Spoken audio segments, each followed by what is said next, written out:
Bien. Jean-Louis Levet est le haut responsable à la coopération industrielle et technologique franco-algérienne. Depuis 2003, il parcourt l'Algérie dans tous les... 13, pardon. Il parcourt l'Algérie dans tous les sens. Il rencontre les opérateurs économiques, mais aussi les responsables politiques, les administrateurs des entreprises, les entrepreneurs. Monsieur Xavier Belin, si vous voulez venir, Monsieur Belin, qui est le président du groupe Avril, agroalimentaire, leader de l'agroalimentaire français, qui est aussi président de la FNSEA, qui est aussi un ami de la Méditerranée de longue date, puisque vous soutenez depuis de longues années les travaux de l'IPMED. Vous avez même été quelque temps président du conseil de surveillance, je crois. Et là, vous étiez déjà présent au Maroc et en Tunisie, et là, l'année dernière, vous avez créé une co-entreprise en Algérie, donc vous pourrez apporter votre témoignage. J'appelle Monsieur Boualem Aliouat, qui est le conseiller de Monsieur Laïd Benamor, qui était empêché, et il vous prie de l'en excuser. Alors, Monsieur Aliouat, il est professeur à Nice, ou ici, si vous voulez, à Nice Sophia Antipolis, professeur en stratégie d'entreprise. Il est conseiller du président Benamor. Il est aussi vice-président du Conseil africain de l'entrepreneuriat et de l'innovation. Et puis, il y a Alexandre Kateb,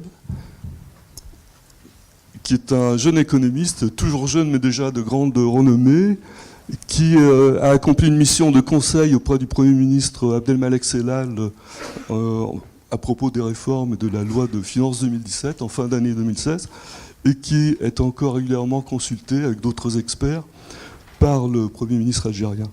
Donc nous allons commencer par l'intervention de M. Boualem Aliouat, qui veut nous présenter quelques diapos sur l'état des lieux de l'Algérie et de son potentiel d'avenir. C'est vous qui opérez? C'est bon. Alors d'abord, je tiens à vous saluer tous et vous remercier pour une présence aussi nombreuse, l'intérêt que vous portez à la question algérienne. J'ai beaucoup apprécié les interventions très enthousiastes, à la fois sur l'Algérie et le rôle que pourrait jouer l'Algérie dans la verticale Europe-Afrique. Nous sommes à peu près ici tous convaincus effectivement que l'Algérie pourrait jouer ce rôle à l'avenir qui est pour elle un devoir historique et en même temps tout à fait naturel.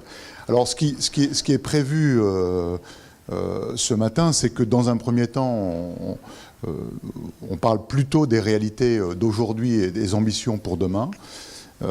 Pour aborder ensuite ce que les Algériens aussi attendent des partenaires français. Hein, c'est aussi une question centrale ce matin. Et puis peut-être en arriver à quelques conseils pratiques pour so what. Hein, un certain nombre d'entre vous sont intéressés à des questions très pratiques d'investissement en Algérie. Et là, il y a un certain nombre d'acteurs qui viennent d'être présentés, qui ont une très grande expérience en Algérie et qui pourront bien évidemment vous faire part de ces conseils. Alors, peut-être quelques chiffres. Alors, certains d'entre vous les connaissent très certainement, d'autres peut-être un peu moins. Je pense qu'il faut remettre l'église au milieu du village. Dans certains cas, l'Algérie, c'est, quoi qu'on en dise, dans sa région, une économie solide. Vous avez dans sa région des pays qui ne vont avoir qu'une couverture des importations en termes de réserve de change de 2 ou 3 mois. L'Algérie, avec ses 114 milliards de dollars, a aujourd'hui une couverture entre 28 et 30 mois. Elle a un taux d'endettement qui font envie dans beaucoup de pays européens. Elle est le premier taux d'investissement, on le voit, avec 33,5% de son budget annuel pour 2017, le premier taux d'investissement per capita au monde. Elle a un taux de croissance qui est tout à fait, en moyenne, intéressant, 3,54% prévu pour 2018. On parle de la croissance hors hydrocarbures. Et vous avez une loi de finances 2017 dont on parlera tout à l'heure, dont les experts présents ici parleront également. Une loi de finances 2017 qui accompagne véritablement la volonté de l'Algérie de sortir de son économie focalisée essentiellement sur la rente des hydrocarbures, avec deux éléments importants dont on reparlera. D'une part, la fiscalité ordinaire qui prend le pas aujourd'hui sur la fiscalité liée aux hydrocarbures et le taux des transferts sociaux qui a très très fortement diminué.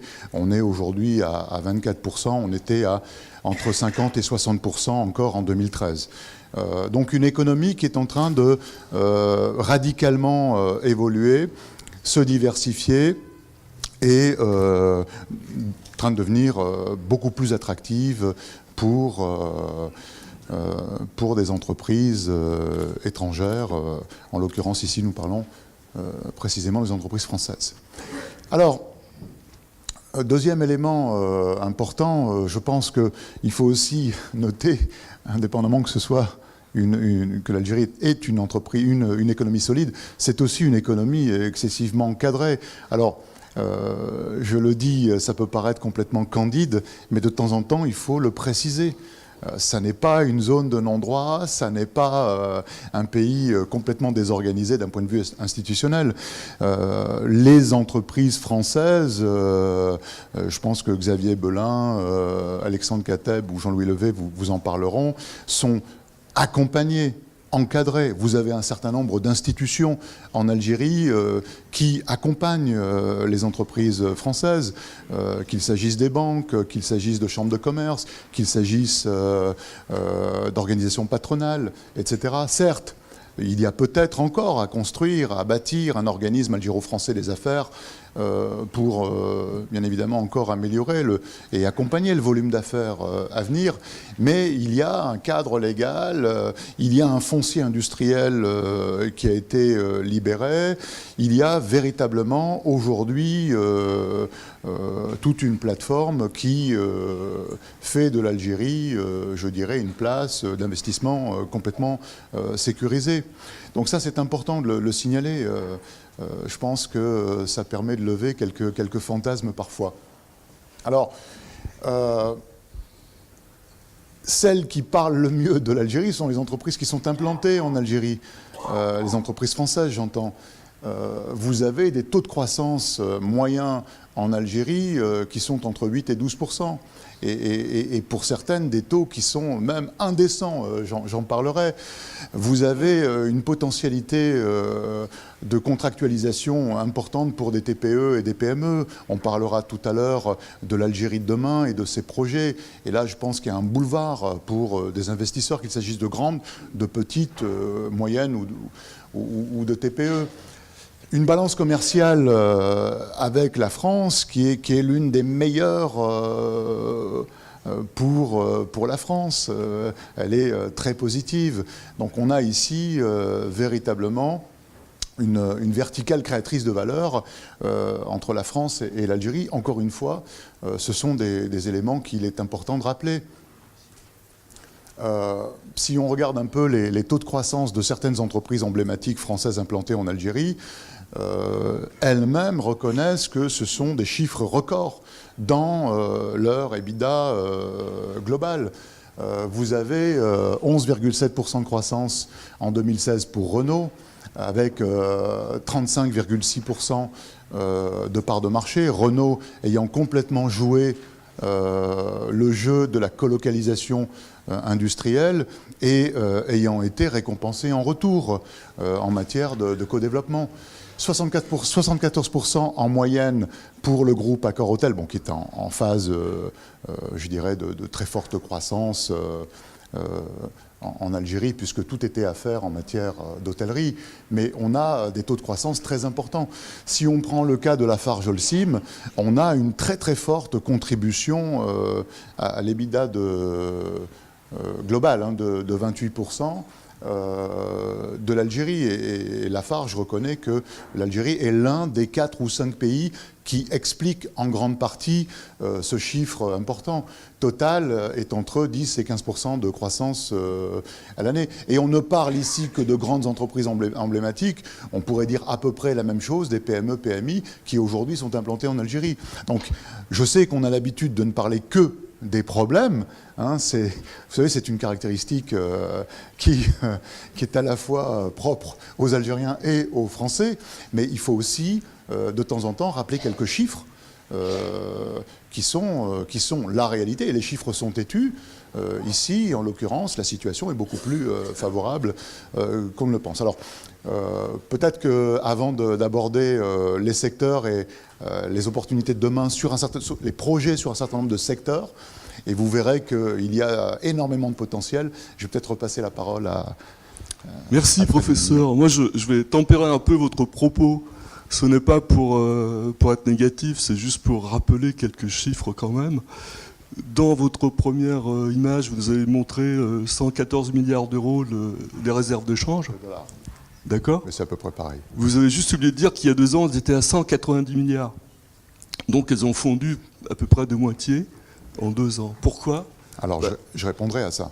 Vous répondrez, mais je termine d'abord, ok ? Pourquoi ? Parce que l'effondrement du prix du baril du pétrole à l'été 2014, en juin, je crois qu'on était à 115. L'année dernière, en janvier, on était à 22 ou 27. Là, il est remonté à 56 hier soir. Et pendant ce temps-là, évidemment, l'Algérie a perdu ses réserves. La croissance globale, parce que là, vous avez montré la croissance des entreprises françaises, ce qui est très intéressant, on s'en réjouit. Hein.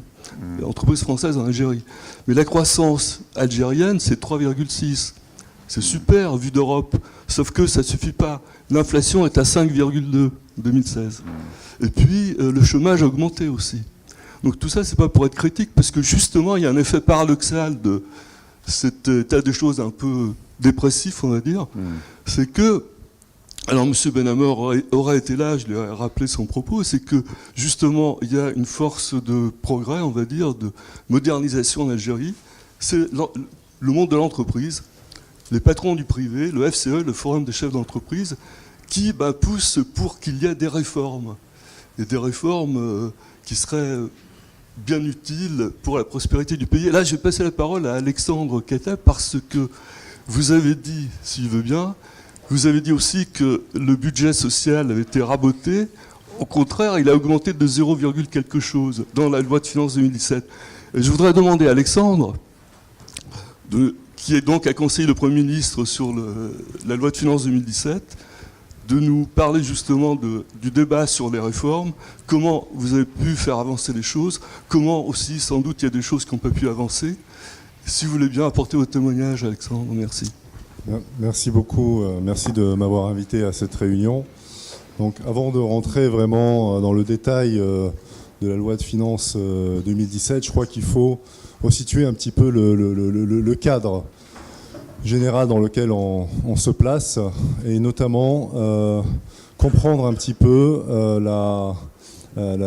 l'évolution de la situation depuis ces 2 dernières années, et puis la logique des réformes économique qui est mise en place pour faire face à cette évolution.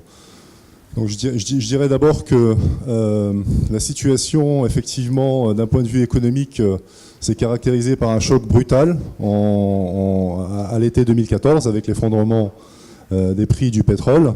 Et ce choc brutal a eu des incidences sur l'économie algérienne, des incidences qui ont été différées dans un premier temps parce que l'Algérie avait accumulé une épargne publique considérable, notamment à travers le fonds de régulation des recettes qui avait été mis en place justement pour faire face à ce type de situation.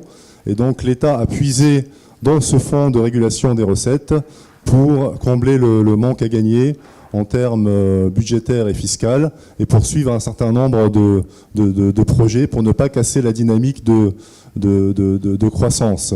Aujourd'hui, ces marges de manœuvre au point de vue budgétaire sont quasiment épuisées, Et effectivement, on entre dans une deuxième phase, et c'est tout le sens des mesures qui ont été prises depuis 2015, à partir de la loi de finances complémentaire 2015, ensuite de la loi de finances 2016 et de la loi de finances 2017 aujourd'hui. Alors ces mesures, elles sont de deux ordres.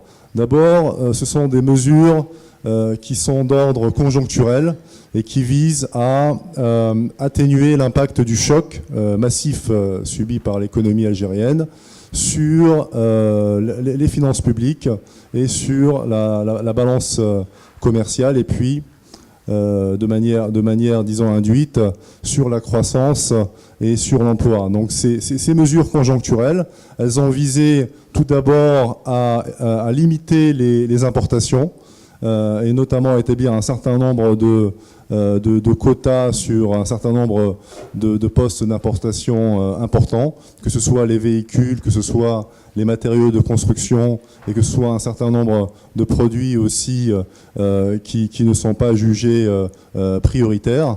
Et donc, avec cette mise en place d'un ensemble de restrictions sur les importations, c'est aussi une nouvelle logique industrielle qui se met en place, puisque aujourd'hui, l'objectif du gouvernement, c'est que tous ces biens qui étaient importés auparavant soient produits en Algérie. C'est le cas aussi bien pour les véhicules, et là on voit une nouvelle dynamique dans l'industrie automobile qui se met en place, en capitalisant sur ce qui a été fait avec Renault, et puis avec d'autres constructeurs. Aujourd'hui, Volkswagen, qui a annoncé une très grande usine d'assemblage de véhicules en Algérie, et puis d'autres constructeurs coréens, américains aussi, qui vont embrayer le mouvement. Et ce mouvement est soutenu par des mécanismes notamment de crédit à la consommation pour acheter des produits fabriqués en Algérie. Et ça, c'est très important. Ça illustre vraiment aujourd'hui un changement de paradigme en faveur de l'investissement local, et donc de la production locale qui est soutenue par un grand marché qui, faut-il le rappeler, est, en fonction des différents secteurs, le deuxième ou le troisième marché en Afrique. Pour les véhicules notamment, c'est le deuxième marché en Afrique après l'Afrique du Sud. Pour les médicaments, c'est aussi le deuxième marché en Afrique. Et donc ça illustre la taille et le potentiel du marché algérien, et cette dynamique qui est portée essentiellement par la demande intérieure, avec un potentiel de développement encore très fort de cette demande intérieure qui est soutenue aussi par l'État à travers différents mécanismes. Donc ces mesures, qui sont des mesures à la base conjoncturelles, ont eu un effet induit, on va dire, de changement de modèle, et finalement on a observé effectivement une augmentation de la production dans le secteur automobile, dans le secteur de la pharmacie, où l'objectif est de couvrir 70% de la demande locale à travers la production locale, d'aller vers une industrie du générique généralisé, et puis également d'aller de plus en plus vers les spécialités pharmaceutiques, tout ce qui est oncologie et maladies chroniques, et donc de développer des pôles d'excellence et d'expertise avec l'aide de partenaires étrangers. Et là, je pense que les entreprises françaises ont tout leur rôle à jouer dans cette évolution vers la qualité et vers l'expertise, donc pour amener davantage de production et au niveau local. Alors, si je continue dans les mesures qui ont été mises en place, il y a aussi une volonté de rationaliser les grands projets d'équipement, sachant que pendant près d'une décennie, à partir des années 2004-2005, il y a eu un très grand investissement dans les infrastructures.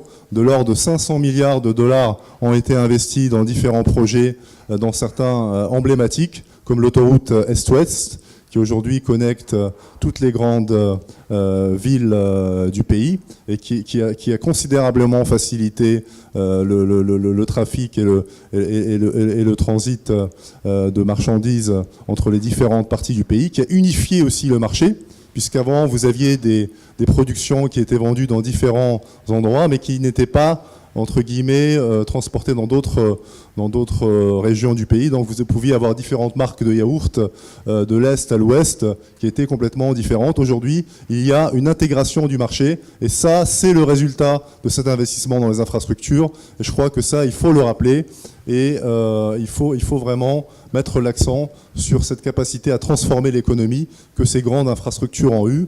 Aujourd'hui, cet effort est poursuivi, mais sous une forme différente, avec la volonté d'y associer le secteur privé, avec la volonté d'y associer les partenaires étrangers, notamment dans le cadre du partenariat public-privé, avec une loi en préparation dans ce sens, et surtout avec une nouvelle logique, parce que les moyens ne sont plus aussi importants qu'avant, et surtout parce qu'il y a une volonté aujourd'hui d'évaluer les projets et de sélectionner les projets qui ont un véritable impact sur l'économie. Et donc, j'en arrive à la loi de finances 2017, c'est ce qui explique ce coup de rabot finalement très important sur les dépenses d'équipement, de l'ordre de 38%, qui bien sûr peut avoir certaines incidences négatives, puisqu'il aura un impact sur le secteur de la construction, du BTP, de l'équipement, et ça, il y a des mesures compensatoires qui sont mises en place. Mais ce que le gouvernement veut arriver à faire à travers ces mesures, c'est effectivement d'aller vers un modèle qui est davantage porté par le secteur privé, par l'investissement privé, par l'investissement productif, et beaucoup moins par la dépense publique dans les équipements. Allez, Jean-Louis Levet, s'il vous plaît, parce que l'état des lieux, l'état d'un pays, c'est aussi l'état d'esprit d'un pays. Donc vous êtes d'innombrables contacts depuis 2013 et pas 2003. Donc, qu'est-ce que vous pouvez nous dire, vous, Jean-Louis, sur le partage avec les Algériens ? D'abord, un grand merci à BPI France, à la Tribune et l'IPMED d'avoir pris cette initiative. Et on a besoin effectivement de parler d'Algérie en France. Et souvent, quand on en parle, c'est toujours en termes négatifs. Et donc, il est bon que de temps en temps, la France fasse appel à son cortex cérébral et à son intelligence et comprenne que son intérêt, c'est aussi de travailler avec l'Algérie. Et Jean-Louis a rappelé le cadre et les grandes mutations de fond sur lesquelles je n'en reviendrai pas.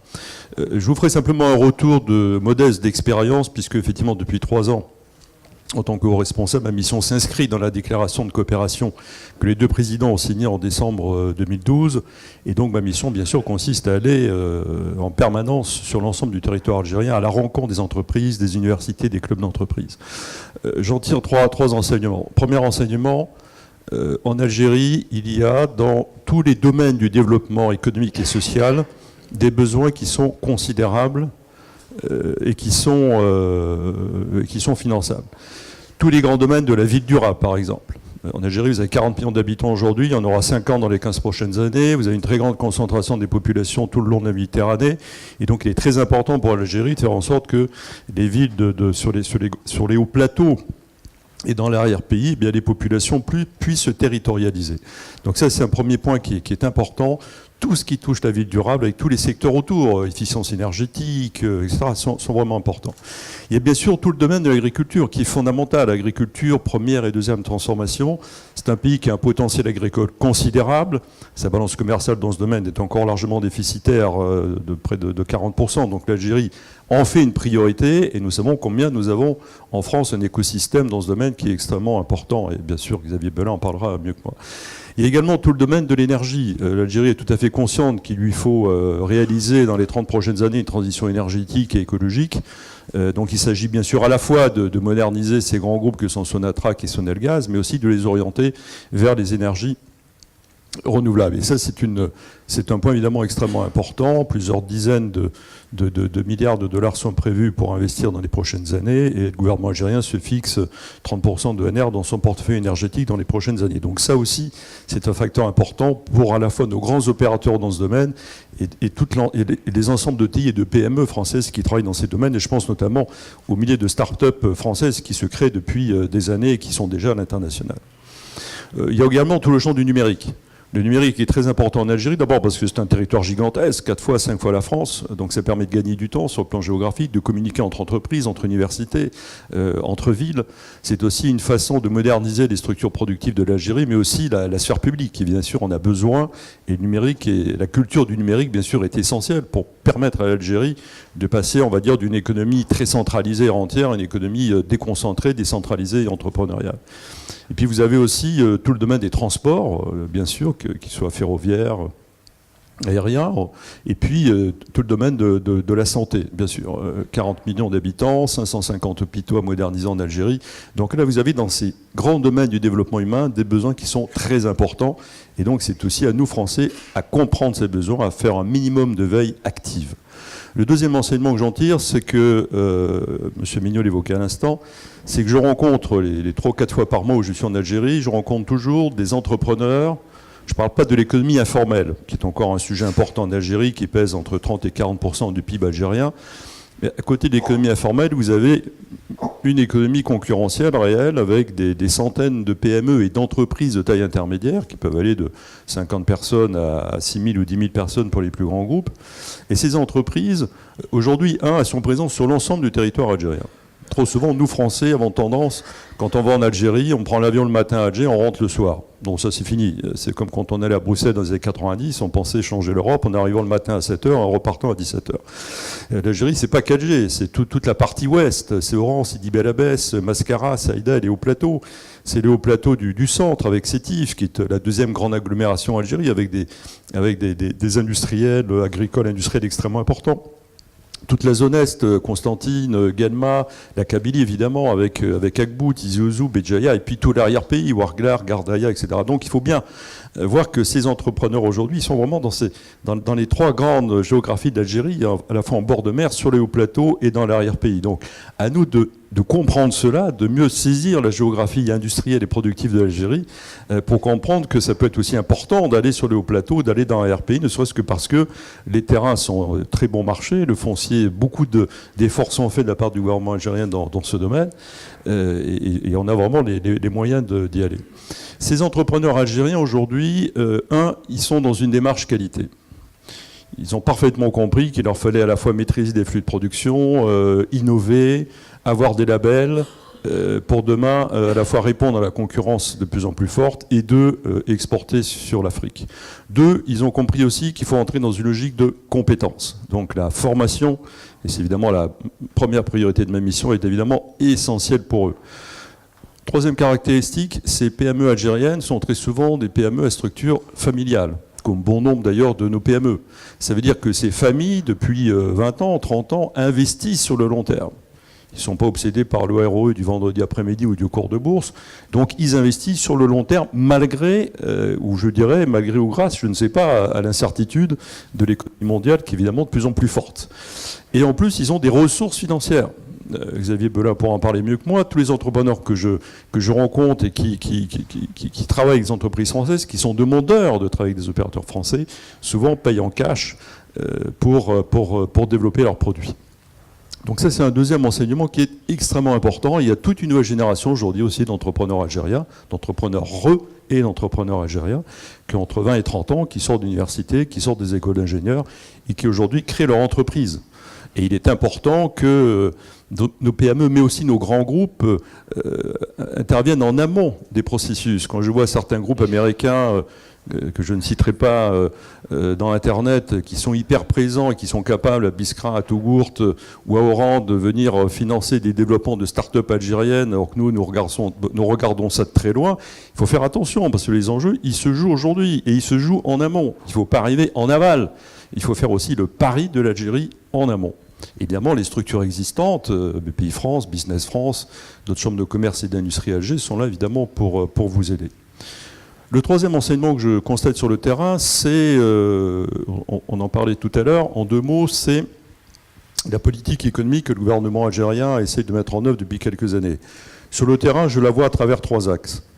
Premier axe, c'est comment arriver à diversifier notre économie, je me mets à la place du gouvernement algérien, d'une part parce que ça permet d'avoir moins de vulnérabilité par rapport aux aléas de l'économie mondiale, 2, ça permet de répondre aussi à la création d'emplois qui est indispensable. Les économistes algériens considèrent que dans les 3 pays du Maghreb, c'est 30 millions d'emplois qui doivent être créés dans les prochaines années.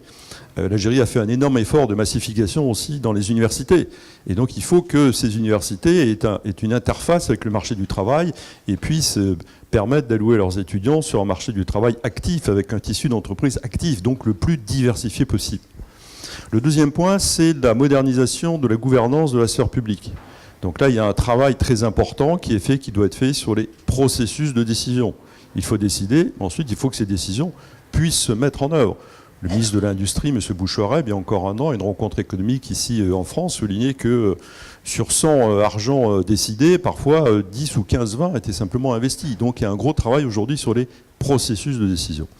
Et le troisième point, c'est le rôle des collectivités territoriales. Il faut insister là-dessus de plus en plus. 2 points. 1, les walis, les préfets, qui sont dans toutes les grandes villes algériennes, depuis l'été 2016, ont pour mission aujourd'hui de jouer un rôle beaucoup plus important dans le développement économique de leur territoire. Et les maires également, notamment à travers la question du foncier et de l'immobilier, ce qui est très important lorsqu'on crée évidemment des joint ventures.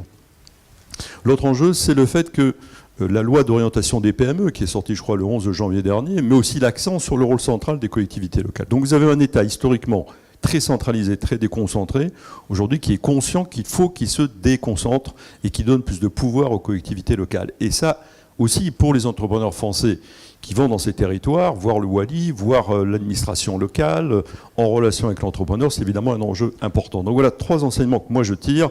1, des besoins considérables dans tous les domaines du développement humain où nous avons une offre française en termes de formation technique, industrielle et de services à l'industrie. 2, un tissu productif, une génération d'entrepreneurs algériens qui montent en qualité et en compétences et qui veut travailler avec nous. On est entre nous, donc je parle avec... rien ne sortira d'ici. Ils veulent travailler avec nous.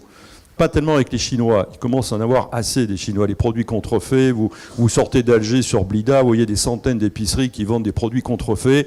Il y a le stylo chinois qui dure 5 minutes, il y a le stylo français qui peut durer quelques mois. Donc il faut profiter aussi de notre capacité à nous de nous imposer à travers des projets globaux qui allient à la fois formation, production, maintenance et accompagnement. Donc ça, c'est vraiment 3 enseignements auxquels il faut être extrêmement attentif. Monsieur Mignot, excusez-moi. Merci. Non, c'est un arrêt provisoire. On évoquera tout à l'heure Paris-Alger, Paris-Berlin, puisque ça fait un carton formidable sur Internet. Oui, parce qu'on a mis un triptyque en ligne. Alors, il y a des titres. La presse algérienne a beaucoup repris votre interview. Monsieur Belin, vous avez une expérience de terrain en Algérie depuis l'année dernière. Si vous voulez témoigner de tout ça. Alors, l'agroalimentaire, pardon, juste un mot. C'est un des axes préconisés par le Forum des chefs d'entreprise de développement formidable, puisque l'Algérie importe 10 milliards d'euros, je crois, de nourriture, et qu'il y a 48% des surfaces arabes qui ne sont pas cultivées. Je vous laisse parler. Bien, merci, mesdames, messieurs. D'abord, merci de votre invitation. Merci à BPI France et au journal La Tribune. Un tout petit mot sur le journal La Tribune, si vous permettez, parce que c'est un des rares médias en France qui, en ce moment, ouvre son journal justement sur les questions internationales, à la fois européennes, mais évidemment aussi africaines. C'est pas fréquent, c'est pour ça que je voulais le signaler, parce qu'on a un contexte politique en ce moment en France qui est très recentré sur la France et ses petits soucis, alors certes qui sont importants. Je crois qu'il est bon aussi que de temps en temps on se projette un peu et qu'on ouvre justement notre champ de vision. Alors, deux, 3 choses. D'abord, les relations évidemment entre l'Algérie et la France sont historiques dans le domaine agricole, dans le domaine agroalimentaire. Elles étaient jusqu'à un passé récent essentiellement orientées sur des relations commerciales. La France est un grand fournisseur de l'Algérie, notamment en céréales, en produits laitiers, en viande, etc. Mais depuis quelques années maintenant, on est rentré dans une nouvelle ère, et je pense que c'est une ère durable. C'est ce qui a été évoqué tout à l'heure, évidemment, par Jean-Louis, puisque non seulement c'est son credo, mais il en est un des artisans presque en termes de théoricien en quelque sorte. C'est la co-construction, c'est le co-développement, c'est le co-investissement. Et évidemment avec l'Algérie, quand on dit ça, enfin je le dis devant le représentant du groupe Benamor, on a toutes les capacités aujourd'hui, non seulement à se comprendre, mais à pouvoir justement à la fois tirer parti de part et d'autre d'ailleurs, côté algérien comme côté français de cette co-construction, mais surtout essayer aussi d'identifier quels sont les enjeux. Et derrière l'agriculture aujourd'hui, derrière l'alimentation, il y a bien sûr des enjeux qui sont liés à la démographie, il y a des enjeux qui sont liés en particulier à ce réchauffement climatique dont on ne peut plus nier aujourd'hui les effets. Et évidemment, le Maghreb globalement, mais une grande partie de l'Afrique va être aussi impactée par ces sujets-là. Donc quand on évoque les nouvelles technologies, quand on évoque la question énergétique, quand on évoque la question de l'eau, des ressources naturelles, ce sont aussi des sujets qui sont évidemment complètement imbriqués dans la capacité à produire au sens agricole du terme, mais aussi évidemment à satisfaire les besoins alimentaires. Alors, peut-être 3-4 remarques assez vite. D'abord, oui, nous avons une expérience maintenant depuis 2 ans de co-investissement avec une entreprise, alors je ne sais pas si je peux la citer, le groupe SIM. Là, c'est dans le domaine de la nutrition animale. Il se trouve qu'on avait un projet au départ qui était calibré à un certain niveau. On pense déjà à le doubler, probablement à le tripler, parce qu'aujourd'hui la demande est telle et les perspectives sont extrêmement importantes. Donc quand on évoque des chiffres parfois, ou des nombres à 2 chiffres, pour expliquer le potentiel de production et de demande, on est en plein dedans. Deuxième exemple, celui-là il est tout à fait actuel. Nous sommes aujourd'hui en co-construction avec un autre groupe, le groupe Djihadi, pour produire de la mayonnaise sur place. Alors ça va vous faire sourire, mais aujourd'hui nous exportons de la mayonnaise depuis Dunkerque qui passe par Marseille, par Sète, pardon, et puis Alger. Donc, alors ça a été dit par Alexandre tout à l'heure, les droits de douane aujourd'hui qui s'appliquent sur un certain nombre de produits qui ne sont pas considérés comme de première nécessité, les sauces, les mayonnaises en font partie. Ça nous a incité à accélérer donc ce projet d'investissement. Il devrait être d'ailleurs réalisé. Bon, on a eu des petits problèmes fonciers, mais ça fait partie des petites tracasseries. On découvre un terrain sur lequel il y a une conduite de gaz qui passe en plein milieu, enfin des choses qui ne devraient pas arriver, mais bon voilà, quand on évoque la nécessité aussi de moderniser finalement la gouvernance et l'administration, il y a des choses quand même aujourd'hui sans doute à améliorer. Enfin, tout ça avance. Moi, ce que j'aimerais vous dire, c'est 3 choses simples. D'abord, on a évoqué la transsaharienne tout à l'heure. La transsaharienne, c'est un sujet pour nous évidemment fondamental. Quand je dis nous, c'est français, et je me permets de dire nous, Algériens. Pourquoi ? Parce que à travers ces projets que nous allons développer dans l'agroalimentaire, il y a bien sûr le marché intérieur algérien qui est fondamental, il est en croissance très forte, mais il y a aussi évidemment le subsaharien. Et la transsaharienne, elle permet quoi ? Elle permet d'aller justement au Niger, au Nigeria, au Tchad et dans plusieurs pays. Ceci de manière tout à fait rationnelle, puisque on a fait des convois il y a quelques années avant que Al-Qaïda malheureusement n'empêche la fréquentation de cette transsaharienne. On a fait des convois depuis Alger jusqu'au Niger et donc ensuite au Nigeria. Ça prend 5 jours. 5 jours, c'est rien. Les camions sont chargés, ça part en file et escorté par l'armée, très souvent. En tout cas, c'est un potentiel de développement supplémentaire. Et je le dis notamment pour des entreprises qui ont des projets d'investissement en Algérie. Il faut regarder bien sûr le marché algérien. Il faut aussi regarder évidemment un peu plus au sud. Deuxième sujet, et ça revient évidemment à des questions qui sont à la fois de gouvernance mais aussi de stratégie. On ne peut pas faire d'agroalimentaire avec un sourcing Algérie si on ne modifie pas, si on ne fait pas évoluer non plus la question agricole en Algérie. Et j'évoquerai 2 sujets. Le premier, c'est la question au fond de la stabilité. Alors en France, on a un dispositif, je ne rentre pas dans la technique, qui s'appelle le statut du fermage, qui permet finalement à un agriculteur de pouvoir investir sur le long terme sans être menacé par rapport à son foncier ou par rapport à ses installations. Je crois que là-dessus, on a des choses à faire bouger. Et puis la deuxième idée quand même, c'est de favoriser l'installation de jeunes agriculteurs. On en a besoin en Algérie. Vous rappeliez, Alfred, tout à l'heure qu'il y a énormément de potentiel agricole, c'est vrai. Mais ça suppose évidemment que pour ça, on ait aussi un soutien, alors sur la partie investissement, sur un encouragement aussi à la formation de bon niveau pour des jeunes, mais également à la capacité de bénéficier aussi de certaines infrastructures. Je pense à l'accès à l'eau. Alors, il y a eu des périmètres aujourd'hui de développer en matière de cette infrastructure sur l'eau. Je crois que ça peut encore progresser. Enfin, ce sujet de l'installation de jeunes agriculteurs dans l'agriculture est évidemment très important. Le troisième sujet, c'est celui que nous vivons tous quand nous sommes co-investisseurs en Algérie. Alors je le dis de manière très simple mais très directe. On a dit que ce matin il fallait aller pousser un peu les portes. Bon, c'est évidemment la question de la minorité dans l'investissement que peuvent faire des entreprises en Algérie. Je parle du 49-51. Alors ça fait quelques années qu'on nous dit mais tout ça va bouger. Bon, quand vous êtes un grand groupe, je dirais qu'à la limite, vous pouvez vous en sortir. Quand vous êtes une ETI, et le groupe Avril, alors on va dire que c'est une grosse ETI, hein, c'est 6,5-7 milliards d'euros de chiffre d'affaires.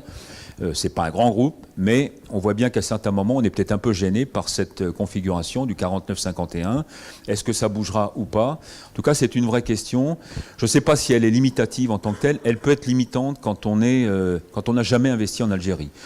Moi, je peux témoigner qu'aujourd'hui, elle ne nous gêne pas, en tout cas, Groupe Avril en investissement à 49,51, et elle ne nous gêne pas pour une seule raison, enfin une seule, peut-être d'autres, mais une en tout cas en particulier, c'est qu'on a aujourd'hui en face de nous des chefs d'entreprise algériens qui sont absolument remarquables. Bon. Et à partir du moment où on a ce pacte de confiance, où on est en pleine complicité, en pleine intimité par rapport à ces investissements, c'est pas vraiment un problème en soi, mais ça peut l'être quand on n'a jamais investi. Et puis le dernier mot que je voudrais peut-être aussi souligner, alors là aussi je le dis en tant que à la fois agriculteur et industriel, nous pensons qu'il y a un potentiel aujourd'hui sous-évalué ou sous-estimé, évidemment sous-réalisé, qui est lié en fait à une difficulté des relations sud-sud. Bon, je dis les relations sud-sud, alors évidemment je pense à l'échelle maghrébine, hein, ça va de soi, mais je pense que le jour où on est en capacité quand même d'avoir une action particulière sur ces relations sud-sud, je pense que l'Algérie, pour le coup, bénéficiera grandement de ce type d'évolution, parce qu'on sent bien que sur un plan commercial, sur un plan de l'investissement, sur le plan des besoins aussi exprimés par toute cette grande région, et j'y mets évidemment tout le Maghreb, mais on peut aller au-delà, on voit bien qu'aujourd'hui, à la fois sur l'Est comme au sud de l'Algérie, il y a des potentialités très importantes. Aujourd'hui, on est quand même un peu bloqué par cette situation. Alors, elle nous dépasse, nous, j'allais dire, les gens du monde économique, mais je pense qu'il est important aussi que nous la rappelions, parce que ça fait partie des enjeux très certainement sur lesquels, et je termine là-dessus, peut-être l'Europe a-t-elle aussi une responsabilité en termes géopolitiques. Je dis souvent que l'Europe devrait faire un quart de tour sur elle-même, elle ne l'a pas encore fait. On a beaucoup, évidemment, développé à l'Est, et il fallait le faire, de l'Europe. Je crois qu'aujourd'hui, il faut faire ce quart de tour et regarder de plus en plus vers le Sud. Ça vaut d'ailleurs pour des questions économiques, ça vaut aussi pour des questions beaucoup plus politiques, beaucoup plus géostratégiques. Ce qui se passe au Proche et Moyen-Orient, évidemment, a aussi des impacts sur la Méditerranée. Donc voilà, tous ces sujets aujourd'hui sont des sujets très importants. En tout cas, moi je veux dire à la fois ma confiance et mon optimisme. Et tout à l'heure, à la fois Isabelle Bébéard, mais Jean-Louis, et puis Jean-Louis Levé à l'instant, rappelait ce potentiel formidable qui est exprimé aujourd'hui en Algérie. Nous y croyons, en tout cas, c'est un peu le message aussi que je voulais passer ce matin. En vous remerciant.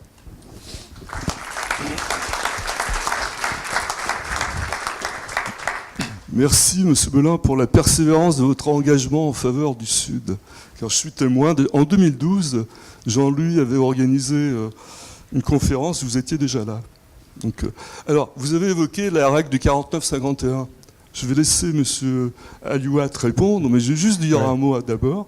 C'est que, selon les chefs d'entreprise du FCE, cette règle s'est beaucoup adoucie. C'est ce qu'ils ont dit. Ils étaient il y a 15 jours à Business France pour une journée Algérie.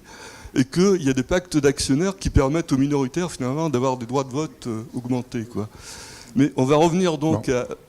Bon, alors, je vous remercie de me passer la parole. J'aimerais dire deux choses. Je suis là et je vous remercie pour les interventions que je ne considère pas comme étant des interventions optimistes. Je pense que la question n'est pas de savoir si on est pessimiste ou optimiste. J'ai en face de moi, là, des investisseurs, des gens du monde de l'investissement, de la finance, de l'entreprise, etc. Vous n'avez pas le droit de vous contenter d'un simple prévisionnel, d'une extrapolation de données passées vers l'avenir. Il y a des ruptures fondamentales qui ont été opérées en Algérie. Il faut avoir une approche prospective. Moi, je ne dirais pas optimiste, mais simplement avoir une approche prospective comme n'importe quel investisseur aujourd'hui qui souhaite saisir des opportunités en Algérie. Je pense que en Algérie, comme partout ailleurs, on n'attend pas l'avenir comme on attend un train. en tant qu'investisseur, vous devez vous engager dans cette dynamique. Et quand je parlais tout à l'heure de la loi de finances 2017, avec cette rupture, on ne peut pas... la loi de 2017, qui est courageuse, hein, pas populaire du tout, hein, mais courageuse, elle est là pour endiguer justement la rupture qu'il y a dans les revenus issus des hydrocarbures. Donc ça, c'est une première chose que je voudrais dire concernant la loi de finances, enfin pardon, la loi 49-51. Donc vous avez bien compris qu'on impose à l'investisseur français qui souhaite s'implanter en Algérie un co-investisseur algérien. Oui, non, mais là je parle de l'investisseur français. Vous m'entendrez souvent parler d'entreprise française ici, hein, mais tous les investisseurs, bien évidemment, heureusement d'ailleurs. Il n'y a pas de discrimination de ce point de vue-là. Bon, d'abord, statistiquement, il n'y avait pas plus d'investissements, voire il y en avait moins avant la loi sur le 49-51 qu'après. Ça, il faut quand même rétablir les choses. Ce n'est pas la loi concernant le 49-51 qui a bloqué les investissements. Deuxièmement, il faut savoir que la priorité de l'Algérie, comme n'importe quel État d'ailleurs, c'est à la fois le développement et l'emploi. La lutte contre la pauvreté, l'emploi, le développement. Cette loi 49-51, il faut quand même comprendre l'esprit. Elle n'est pas toujours la même partout ailleurs à travers le monde. Ça n'est pas une loi de prédation sur le patrimoine de l'investisseur français en l'occurrence ou étranger.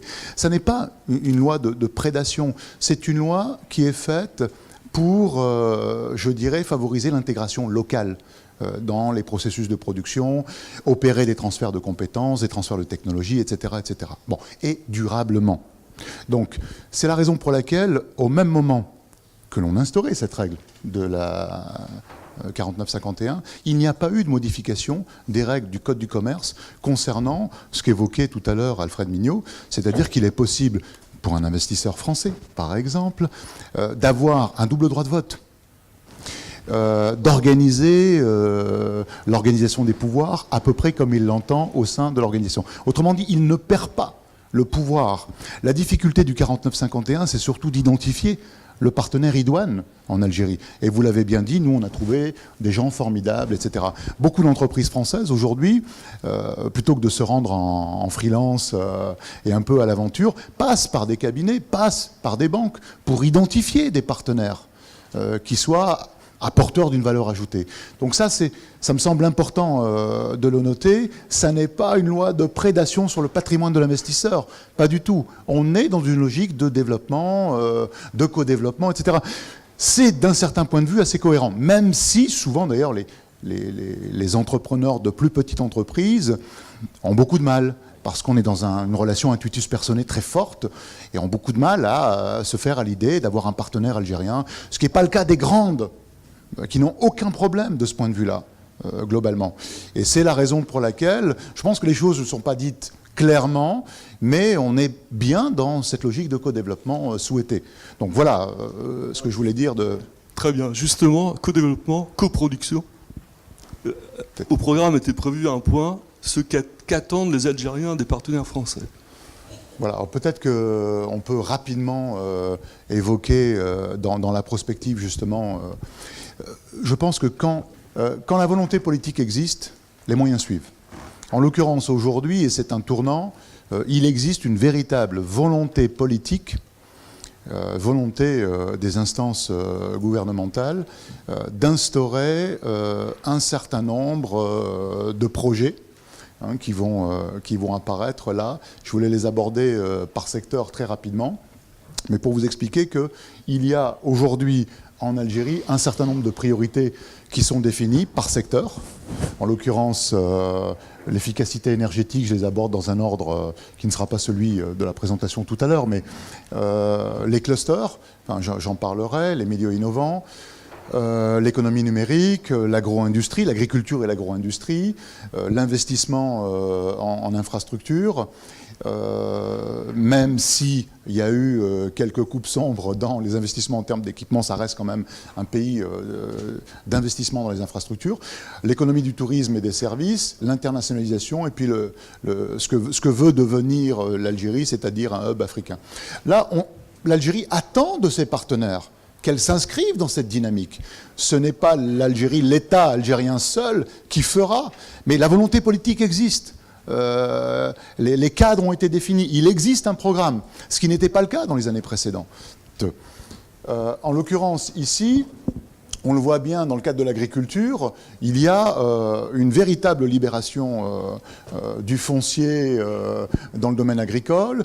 Il y a des programmes de formation aux bonnes pratiques qui permettent d'augmenter l'efficience productive dans le secteur de l'agriculture.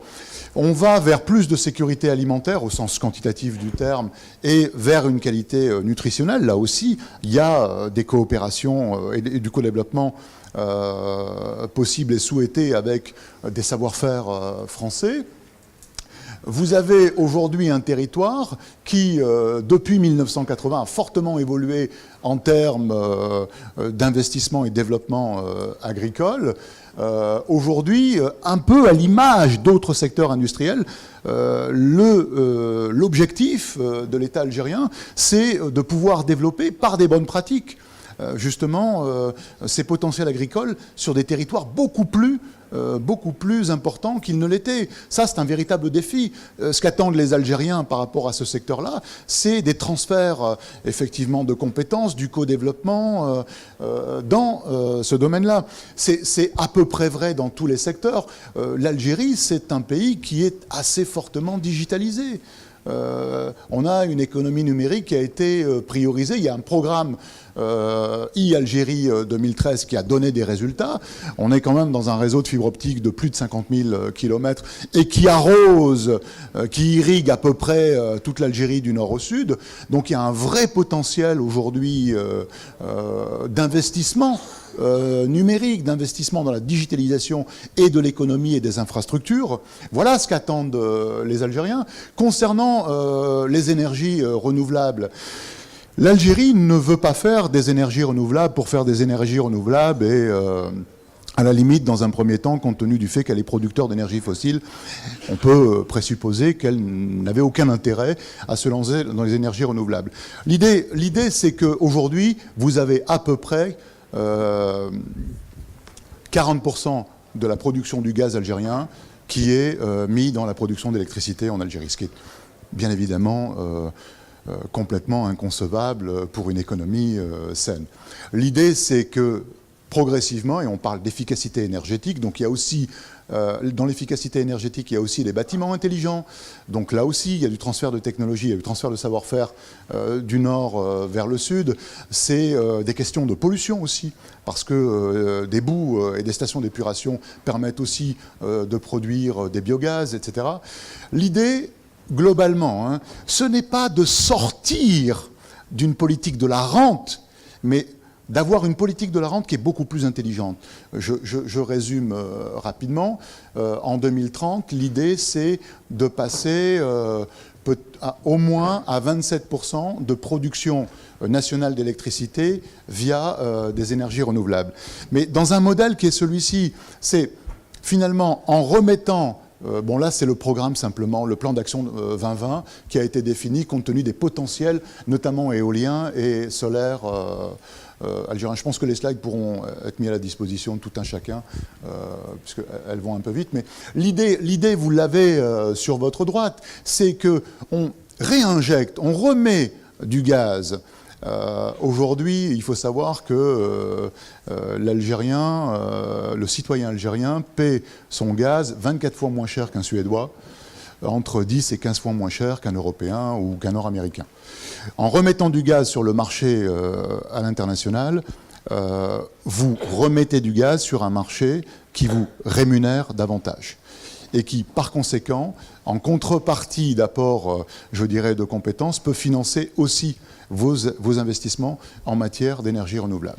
Autrement dit, progressivement, en remettant de la disponibilité gazière sur les marchés internationaux, vous financez votre plan en matière d'énergie renouvelable. Donc c'est l'investissement aussi par le transfert de compétences, de technologies.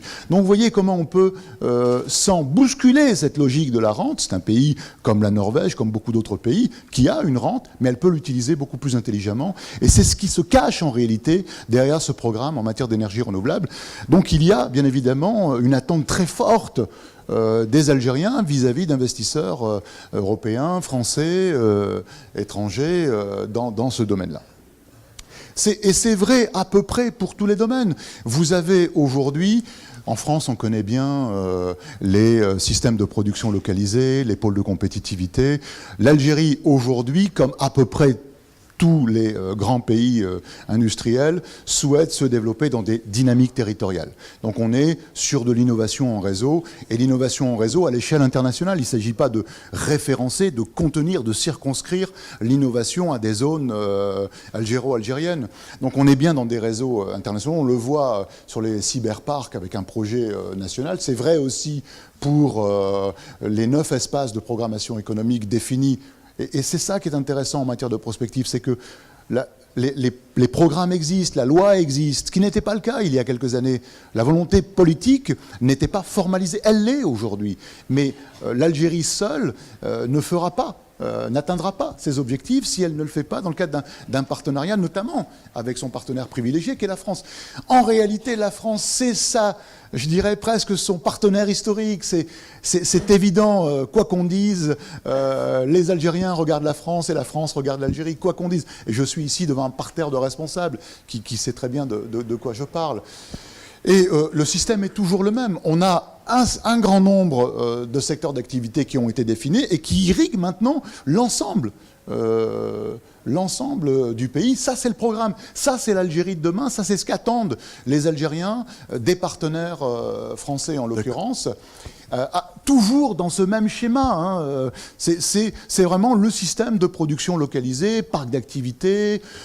Appelons-les comme on veut, il y a aussi, c'est pas que du pôle de compétitivité, parce que le pôle de compétitivité se limite à des réseaux de connaissances, en fait. Ici, on va bien au-delà, on est plus sur des logiques de cluster à l'américaine, ou des parcs espagnols, ou italiens, ou ce que savaient très très bien faire, je dirais, les Français dans le cadre des systèmes de production localisés. Et on a toujours le même... et donc, les entreprises françaises, finalement, quand elles vont investir, je suis dans une prospective ici, vont investir dans une logique d'écosystème. C'est-à-dire qu'elles ne vont pas se retrouver isolées, sans conseil, sans accompagnement, sans logistique, etc. L'idée, c'est de créer ces espaces qui, voilà, ce qu'on attend en matière d'expertise. Vous êtes arrivé au bout, là, voilà. Alors, ça, c'est intéressant, allez-y. Oui, voilà. Alors, contrairement à... Bon, je vais revenir sur la slide précédente, mais contrairement à ce que l'on pense, aujourd'hui, effectivement, il y a un grand nombre. Enfin, il y a finalement, les grandes industries lourdes sont effectivement occupées par la partie publique, les eaux, les énergies, les mines, carrières, les industries de sidérurgie, métallurgie, etc. C'est plutôt de l'investissement public. Mais il y a des opportunités de partenariat public-privé.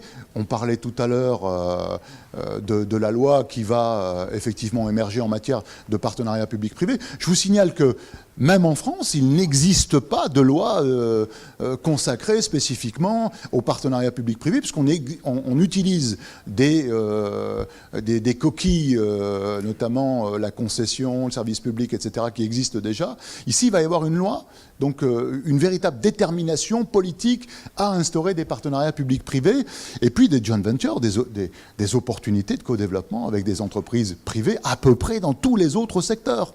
Et quand je dis tous les autres secteurs, vous vous rendez bien compte que la marge est énorme par rapport au parc qu'on a évoqué tout à l'heure. Ici, dans 10 ans, il faudrait que ce tableau ait 4 fois plus ou 5 fois plus d'activités. Et là encore, c'est ce que les Algériens attendent du co-développement avec la France. Donc 2030, c'est super. La prospective, Jean-Louis You est ravi parce que c'est son domaine d'excellence. Et on demandera à Alexandre Kateb ce qu'il en pense. Mais avant, je voudrais le témoignage de Jean-Louis Levet parce que lui a une approche très micro de ce qu'attendent les Algériens, les entrepreneurs en tout cas, ou les responsables, puisqu'il passe son temps à les rencontrer. Donc, et aussi, alors, ce qui est en amont de tout ça, le développement, c'est quand même la formation. Il va nous en parler. Nous avons pris, enfin nous, Français, Algériens, pris des initiatives. Il en est l'initiateur souvent. Il va nous parler de ça aussi. Merci, oui. Très rapidement, je ne suis pas un prospectiviste, mais quand j'écoute nos amis algériens, ce que j'entends, c'est la question n'est pas de savoir où nous serons dans 20 ans, la question c'est de savoir où nous voulons être dans 20 ans. Évidemment, ça change tout en termes de mode de pensée. Si on est dans cette perspective où voulons-nous être dans 20 ans, quand je rencontre les entrepreneurs algériens, mais aussi les universitaires, les clubs algériens aussi, il ne faut pas oublier qu'en Algérie, de plus en plus, s'il n'y a pas d'organisation par branche comme en France, il y a des clubs d'entreprises aujourd'hui qui fédèrent de plus en plus d'entreprises. On y reviendra peut-être, mais c'est important pour les entrepreneurs français de les contacter. Vous avez 2 grands clubs d'entreprises en Algérie. Vous avez le Forum des chefs d'entreprise d'un côté, vous avez le CEMI, le club des entrepreneurs et des industriels de la Mitidja. Chacun regroupe entre 1000 et 1400 entreprises. Et ils s'organisent, eux, ensuite, par grand domaine. Donc c'est important de savoir qu'en Algérie, vous avez comme interlocuteur possible aussi des patrons qui sont responsables de clubs d'entreprises présents de plus en plus sur l'ensemble du territoire algérien. Sur la partie microéconomique, je dirais que nos amis algériens aujourd'hui, je schématise à l'extrême, il y a 10 ans, ils étaient dans une logique de transfert de technologie. Aujourd'hui, ils sont dans une logique de innovons ensemble. Transfert de technologie, c'est un rapport de pays développés à pays sous-développés. On a un stock de technologie, puis nous allons réfléchir et condescendre à voir qu'est-ce qu'on peut transférer dans un autre pays. Ça, c'est le paradigme des 30 glorieuses. Bon.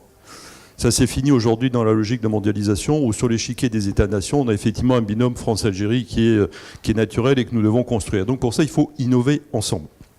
Bien sûr qu'il peut y avoir des déséquilibres en termes de savoir-faire dans certains domaines. Bien sûr, la France a une puissance technique, technologique, scientifique beaucoup plus importante. Mais c'est parce que nous avons cette puissance scientifique plus importante que nous avons justement les moyens, avec nos amis algériens, d'innover ensemble. Concrètement, quand des joint ventures se créent à 51-49, je rejoins ce que disait Xavier Belin, il faut bien comprendre que cet outil, en fait, doit être utilisé.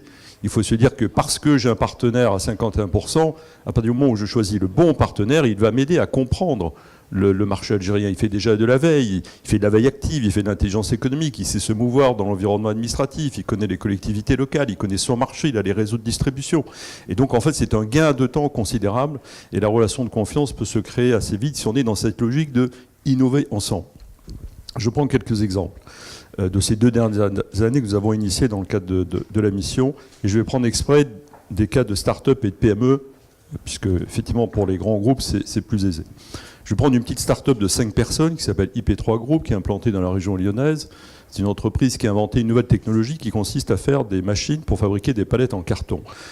Palettes en carton, c'est évidemment mieux que des palettes en bois, c'est plus léger, c'est moins cher, on ne se fait pas de blessures et on l'utilise partout, dans l'agroalimentaire, dans le BTP, dans l'automobile.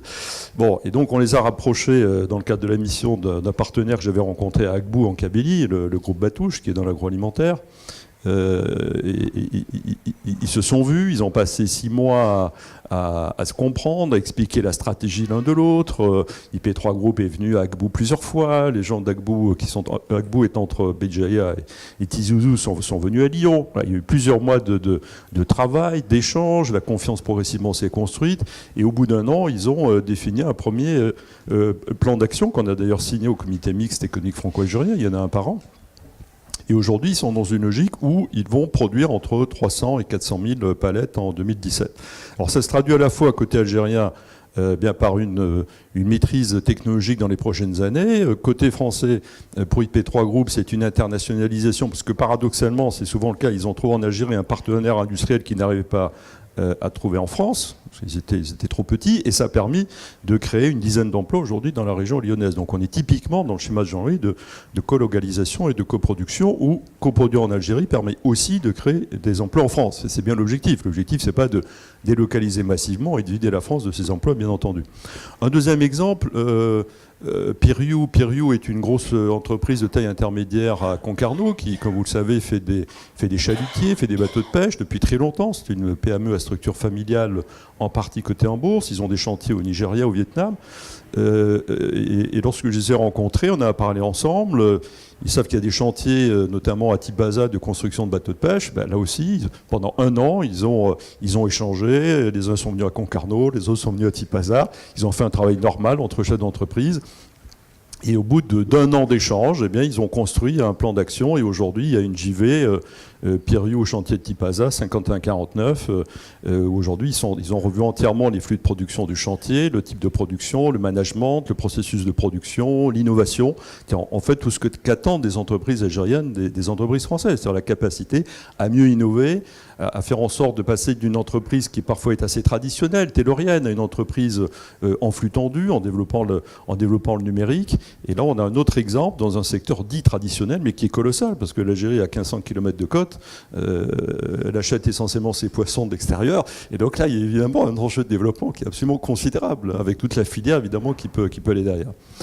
Un troisième exemple, c'est Pomagatski, qui est une ETI de la région de Grenoble, je crois, qui est un des leaders mondiaux dans les transports par câble, par téléphérique. Eux ont passé un accord avec des partenaires publics, l'EMA, l'établissement du métro d'Alger. Et donc aujourd'hui, ils sont à la fois dans la construction et dans la maintenance. La maintenance est un enjeu très important en Algérie. Il y a souvent des déficits dans ce domaine. Donc il y a là aussi pour les opérateurs français un domaine gigantesque en matière de maintenance industrielle sur tous les téléphériques qui existent pour bon nombre de villes algériennes. On peut prendre un autre exemple aussi. Xavier Belin est parti, il est très modeste, mais quand j'ai rencontré Xavier Belin et son secrétaire général Stéphane Irles il y a 2 ans, ils étaient effectivement typiquement dans cette logique d'exportation et donc d'importation de leur importateur, en l'occurrence Djadi, qui est une PME de la région de Blida, que j'ai rencontré encore en novembre dernier, qui est une structure familiale. Ce sont des gens qui sont à la fois industriels, importateurs et distributeurs. Donc c'est intéressant, ils maîtrisent les 3 métiers. Et effectivement, on a discuté ensemble, on s'est dit, à partir du moment où le gouvernement algérien augmente les taxes pour faire en sorte d'encourager la production locale, notamment par les investissements directs étrangers, à ce moment-là, il faut passer une logique d'export à une logique de co-investissement. Et donc, effectivement, avec Djadi, ils ont travaillé pendant plus d'1 an. Et là, ils ont signé une lettre d'intention au comité mixte économique franco-algérien de mai dernier.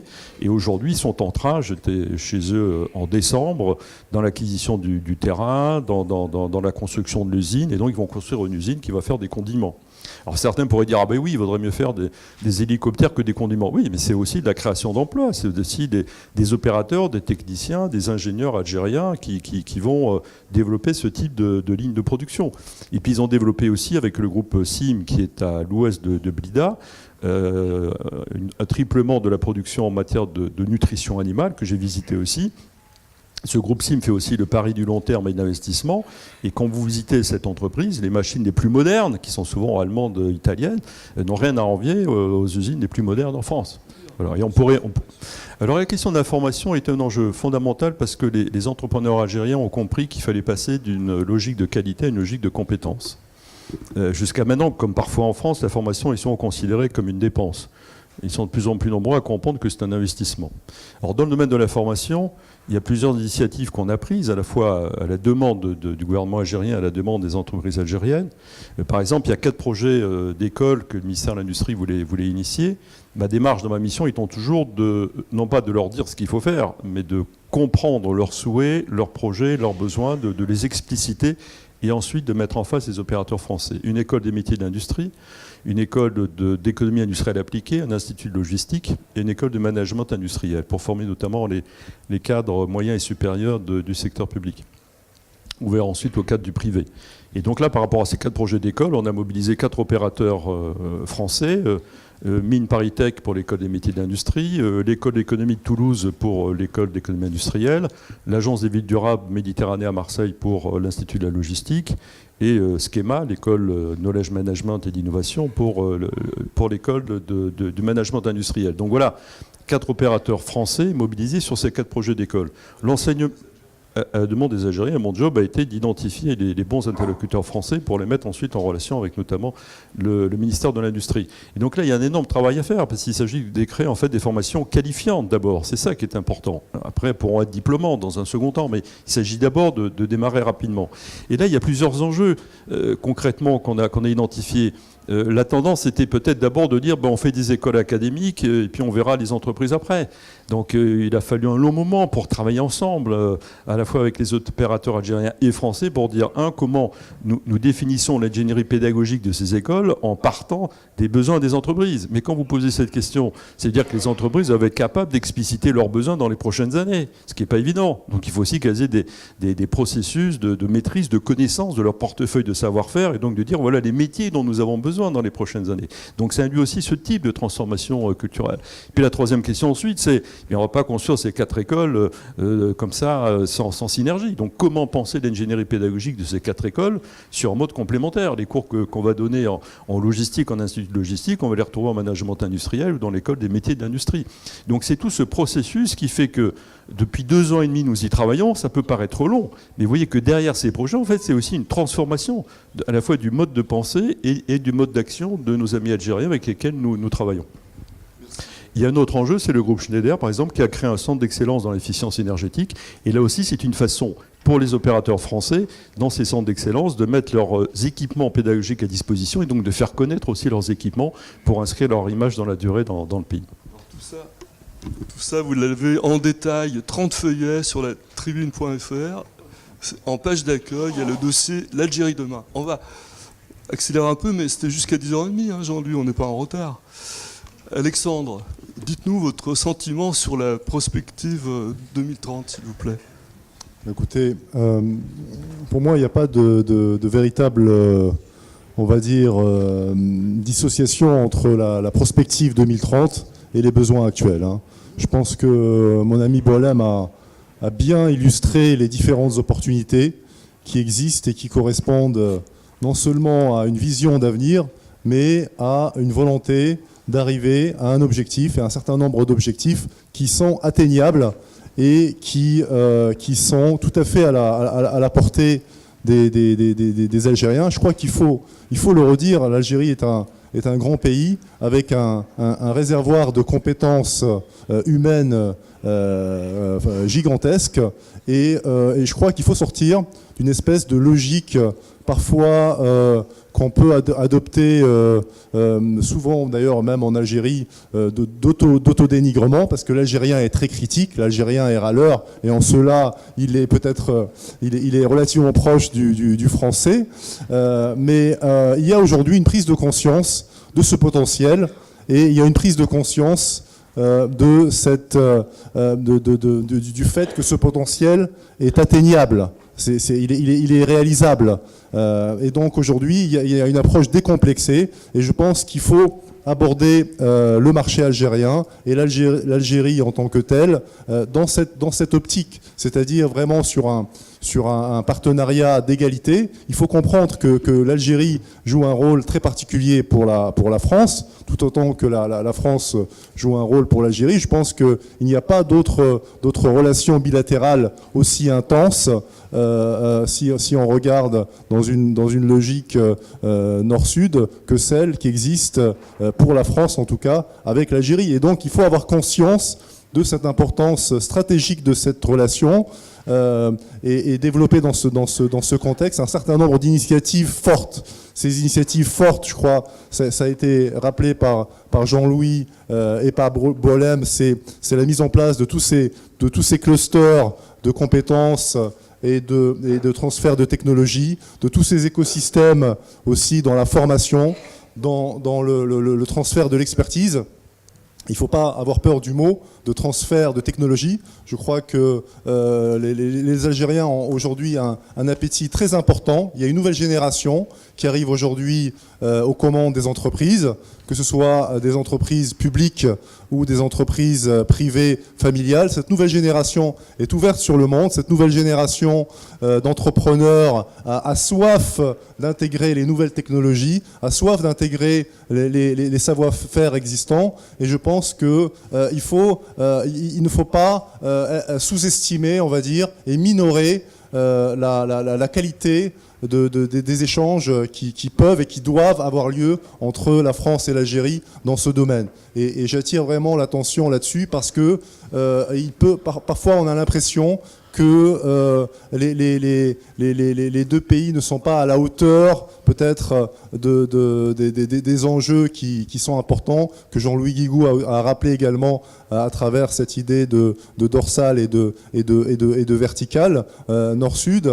Et je pense que dans toute cette dynamique concrète de projet, au niveau de la formation, au niveau du transfert de savoir-faire et aussi au niveau on va dire, de cette vision prospective à laquelle à laquelle nous voulons parvenir, parce qu'il ne s'agit pas seulement d'imaginer et de rêver quelque chose et se dire, après tout, voilà, on est là, on se réunit et puis on imagine des choses qui ne se produiront pas. Non, ces choses se produiront, elles se produiront soit avec nous, soit sans nous. Là, je parle pour la partie française, et donc il faut être dans cette dynamique et il ne faut pas louper ce train, et je crois que c'est pour moi le message le plus important de ce type de réunion. Merci Alexandre, bravo d'avoir été court. Alors voilà comment on va terminer. 1 minute pour notre ami Jean-Louis Levebvre sur le concept Paris-Alger, Paris-Berlin, car sur Internet, ce papier fait un carton formidable. 1 minute à Boilem pour quels sont les bons conseils pour les Français qui veulent aller en Algérie. Et ensuite 1 minute à monsieur Louis Bachou, qui est une surprise que je vous ai réservée. Et ensuite, on passe aux questions de la salle. Jean-Louis. Oui, pour la France, en termes de proximité, il y a bien sûr 2 enjeux fondamentaux. L'Allemagne, parce que nous savons très bien que depuis le traité de Rome, c'est avec l'axe franco-allemand que l'on construit l'Europe, une Europe aujourd'hui qui est confrontée à de très nombreux enjeux. Et c'est évidemment ces 2 pays qui doivent avoir la capacité de construire l'Europe de demain, en relation évidemment avec nos amis italiens, espagnols et autres. Et en Méditerranée occidentale, c'est évidemment l'Algérie. Donc d'une certaine façon, effectivement, Berlin est à Paris, ce que Alger doit être à Paris. Et ça, je crois que c'est vraiment un enjeu fondamental. Et au-delà de Paris-Alger, en fait, c'est Paris-Alger-Johannesburg. C'est-à-dire qu'on a un véritable axe stratégique qui est très important. Et avec nos amis algériens, c'est la capacité aussi à aller en Afrique demain, qui est, comme le rappelait Jean-Louis, un continent de prospérité potentiellement important, malgré toutes les incertitudes qu'il y a aujourd'hui. Mais c'est parce qu'il y a beaucoup d'incertitudes qu'on doit être capable, encore une fois, d'agir en amont, parce que le propre de l'intelligence collective, c'est d'être dans des logiques d'anticipation et pas simplement dans des logiques d'adaptation. Bravo, merci. Très bien. Alors, je prendrai 1 minute 15 pour... pas plus. Alors, je voudrais, concernant ce qu'attendent les Algériens